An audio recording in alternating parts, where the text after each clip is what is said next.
एक बार की बात है, किसी गांव में एक साधु बाबा रहा करते थे। पूरे गांव में वह अकेले साधु थे जिन्हें पूरे गांव से कुछ न कुछ दान में मिलता रहता था। दान के लालच में उन्होंने गांव में किसी दूसरे साधु को नहीं रहने दिया, और अगर कोई आ जाता था तो उन्हें किसी भी प्रकार से गांव से भगा देते थे। इस प्रकार उनके पास बहुत सारा धन इकट्ठा हो गया था। वही एक ठग की नज़र कई दिनों से साधु बाबा के धन पर थी। वह किसी भी प्रकार उस धन को हड़पना चाहता था।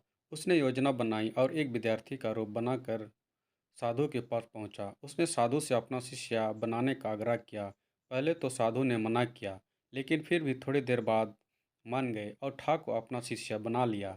ठाक साधु के साथ ही मंदिर में रहने लगा और साधु की सेवा के साथ साथ मंदिर की देखभाल भी करने लगा। ठाक की सेवा ने साधु को खुश कर दिया, लेकिन फिर भी वह ठाक पर पूरी तरह विश्वास नहीं कर पाया।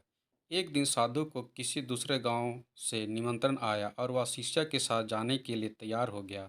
साधु ने अपने धन को भी अपनी पोटली में बांध लिया। रास्ते में उन्हें एक नदी मिली। साधु ने सोचा कि क्यों ना गांव में प्रवेश करने के पहले नदी में स्नान कर लिया जाए। साधु ने अपने धन को एक कंबल में छुपा कर रख दिया और ठाक से उसकी देखभाल करने की बोलकर नदी की ओर चले गए। ठाक की खुशी का ठिकाना नहीं रहा। जिससे जिस मौके की तलाश थी वो मिल गया। जैसे ही साधु ने नदी में डुबकी लगाई, सारा सामान लेकर भाग खड़ा हुआ। जैसे ही साधु वापस आया तो उससे ना तो शिष्य मिला और ना ही अपना सामान। साधु ने ये सब देखकर अपना सिर पकड़ लिया।